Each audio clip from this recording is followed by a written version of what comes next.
they don't wag the finger very often, although Clinton did famously in that one press conference, but they don't. What was it particularly about the Veep material that drew you in? Because I'm sure you could have your pick of parts on TV. Well,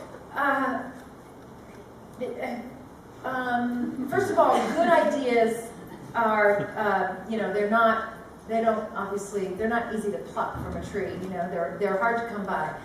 This idea came up rather suddenly after Christine ended. I was surprised it came along when it did. I wasn't necessarily on the lookout as quickly and then I found it. But I heard unhappy vice president is what my agent said to me. Says they're making a show at HBO, and I did want to work at HBO, truth be told. And he said, and it's about an unhappy vice president. And I thought, uh-oh, that sounds fantastic. Because it was like one of those things like, oh my God, it's been in front of my face all my life, and nobody's gone to this area, And of course it makes sense, because the position of vice president is such a powerful and powerless position, and it's ideal for comedy. And the fact that nobody had thought of it before, I was like, give it to me. It was like it was a sale. It was like, if you're at a sale at a store and you see something good, you gotta get it before somebody else does. That's how I felt about this thing. It was like, oh my God. And then Armando, then I find that he's doing it. And I didn't know the thick of it, but I certainly did know In the Loop, for which you got an Academy Award nomination. It was a fabulous movie. And I understood the style of that movie and how it would apply to this show. The script had not been written yet.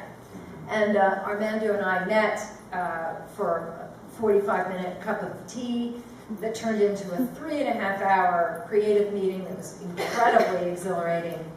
And I was, pitching him ideas, and he was pitching me ideas, and I sort of walked away from that thinking, wow, I guess this is happening. And anyway, we made a deal, and then he incorporated all of these things in. He's a very collaborative person for someone who's so talented, and I admire that about him, because there's the ego thing is not an issue, and that's fantastic.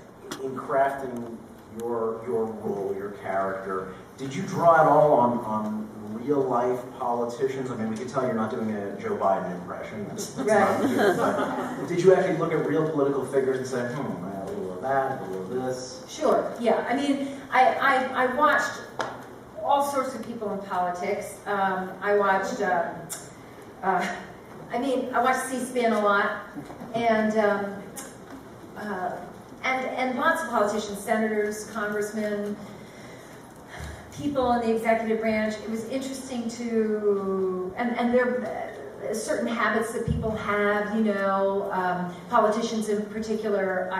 I'm sure you've noticed before that they don't wag the finger very often, although Clinton did famously in that one press conference, but they don't usually do this, and they don't usually do this, but they do that. And if you do it, if you put and I call it a fist, which is a fist with a thumb on top, and if you go like this, it feels incredibly ineffective, rather impotent. But it's not, I think it's born out of trying to straddle the middle. You don't want to be too aggressive, but you want to make a point, but you don't want to also seem weak, and so somehow this is an in-between gesture. And I mean, that was one of many things. So you have incorporated the fist. Absolutely.